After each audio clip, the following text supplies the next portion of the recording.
Келіңіздер. Назымның назы бар сияқты ғой. Телефондан біреу звондайды. Қарасам, қыз үстіде 20 минутқа жоқ болып кетті. Ол қызбен де мен жақсы араласам кезінде. Бұл әрекетің болмапты.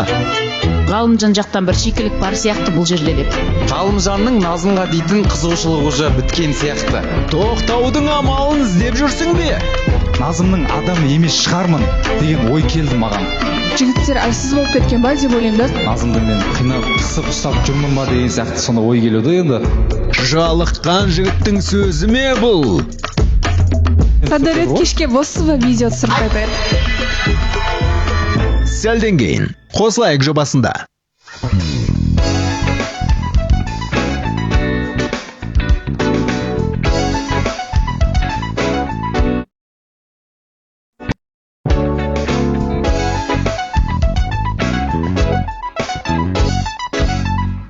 Құрметті көрермен, жарнамадан оралдық. Жандос ортада, сыйлық көп, қазір білеміз. Оған дейін соңғы белгі еңліктің қолында.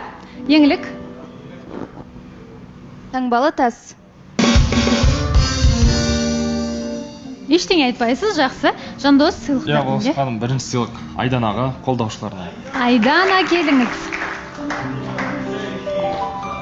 Тәттілер беріп жіберіпті.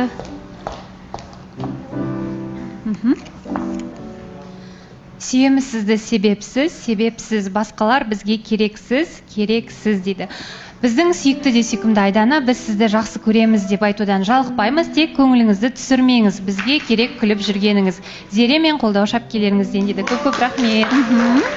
Ала қойыңыз. Келесі сыйлық. Бұл сыйлық Нұржан мен Ақеркеге, қолдаушыларына. Нұржан, Ақерке, келіңіздер.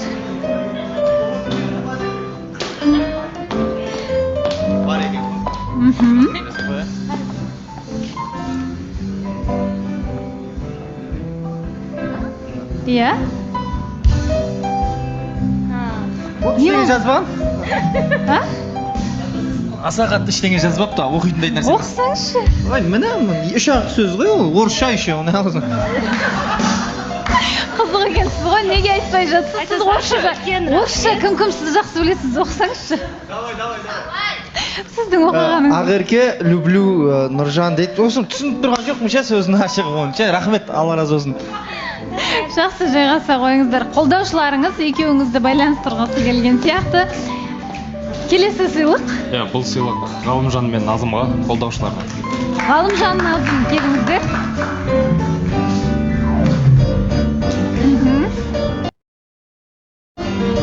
Бүгін екеуіңіз сайысқа қатысайын деп жатқан. Үлкен махаббатқа айналсын. Әрдайым сіздерді қолдап жүрген ерекше арулар. Рахмет сіздерге. Иә, үлкен рахмет. Жайғаса қойыңыздар. Ал енді Садәулетке Таңшолпан есімді үміткер келді. Сырласуға барасыз ба? Сырласуға барайық па? Уақыт болып қойған жоқ па уже? Жоқ, барыңыздар, әлі де сөйлесуге уақыт бар. Болды, давайте барамыз. Сіздерді сырласуға қарай шығарып салайық. Кеттік. Жақсы, таныстық орын алсын. Иә? Біз енді құрметті көрермен әрі қарай эфирімізді жалғастырамыз және де жақсы таныстық болады деп ойлаймыз, себебі 7 маусымдағы алғашқы үміткері үлкен жауапкершілікпен қарайды, жақсы кездесу ұйымдастырады деген ойдамын. Енді Садәулеттің көзіне қарасақ, таныстық басталатын секілді болып тұр, соған қарағанда жауапта түсінікті сияқты. Біз әрі қарай жалғастырамыз және де ортаға Ғалымжан мен Назымды шақырамыз, келіңіздер.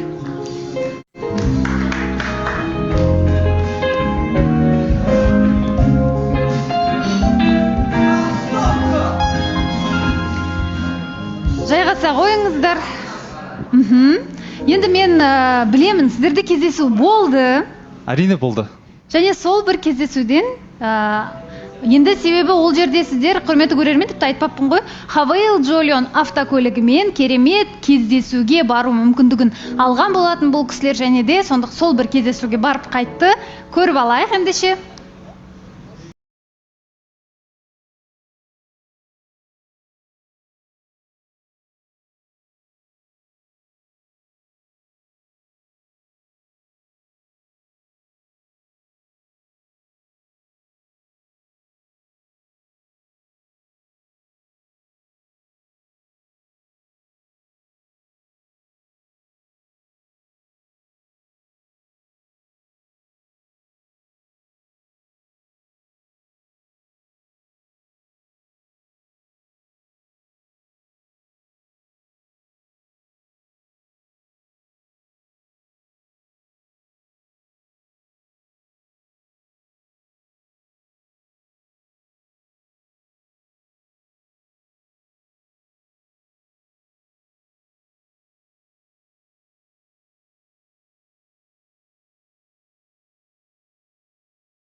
ерекше кездесуге барып қайтыпсыздар, ұнады ма негізі? Иә, ерекше кездесу өте қатты ұнады, особенно автокөлік деп айтайыншы. Сіз өзіңіз айтқаныңыз ғой, жолда қалдырмайды деп. Иә, мен бұл машинаға 2 рет мінгенмін. Қазір как раз қыс қой, жолдың бәрі мұз, медеуге барып қайттық. Жолда ана биікке көтерілген кезде смело шықты да.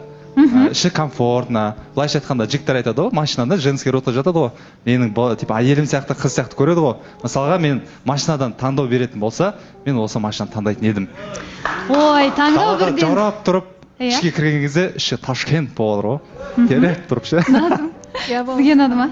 Маған өте қатты ұнады. Мен осы 2026-да Құдай қаласа өзіме мақсат қойған болатын, машина аламын деген сияқты. И именно өзіме ұнайтын қызыл түс еді да. И именно осы Хавейл Джолион машинасы, кешірім сұраймын.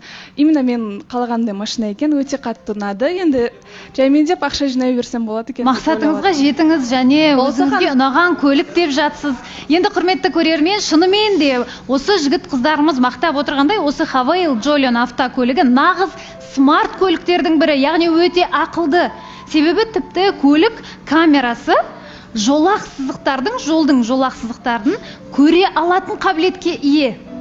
Ал борттық компьютер көліктің қозғалыс жолағын анық көреді және шығып кетпеуін қадағалайды, ескертіп отыратыны бар. Және егер де жүргізуші алаңдап кеткен жағдайда көліктің жолдан шығып кетпеуін қадағалайтын функциясы да бар. Сондықтан да құрметті көрермен, осы бір Хавейл Джолион автокөлігі қолайлы орын тауып, тіпті тұраққа енді көлікті қоя алмай жатады ғой, қиналып жатады. Сол кезде сізге тікелей көмегін тигізетін өзі автотұрақ қойыла алатын функциясы бар екен.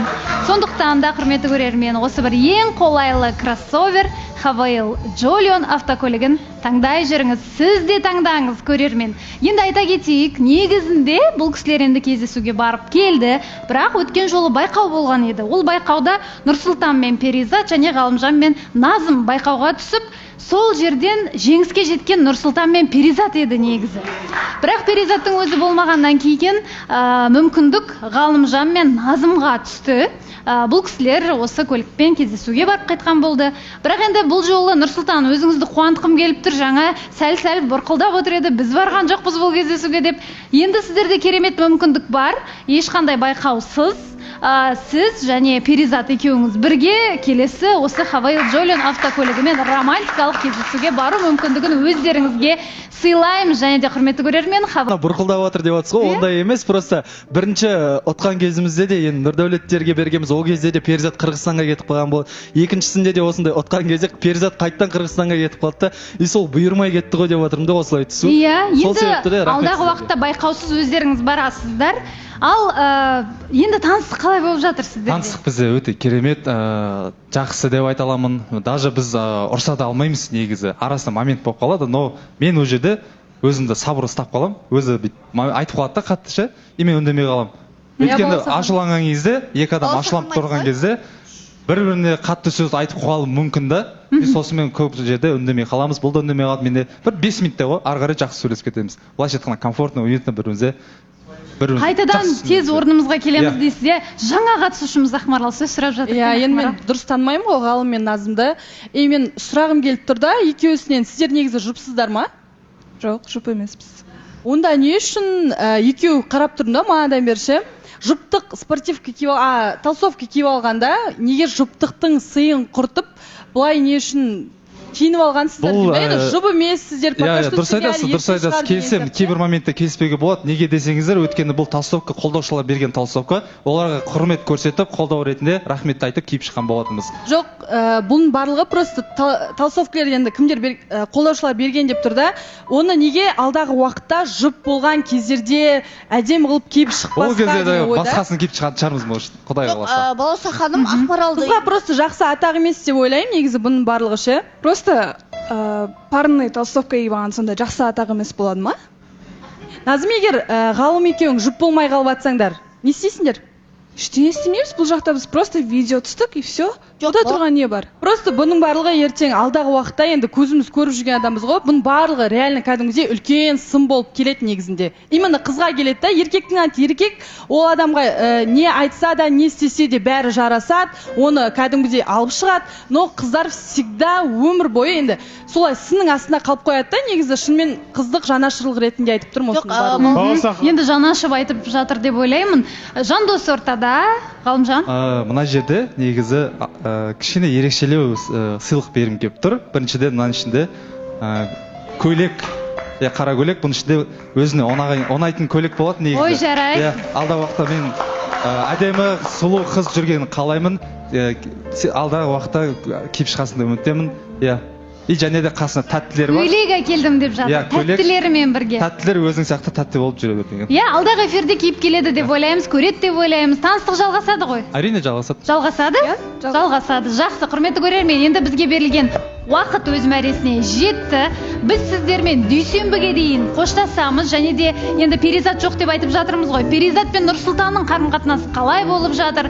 Бірге білетін боламыз, және жобамен қоштасатын жан бар, оның кім екенін білетін боламыз. Дүйсенбіге дейін сау болыңыздар.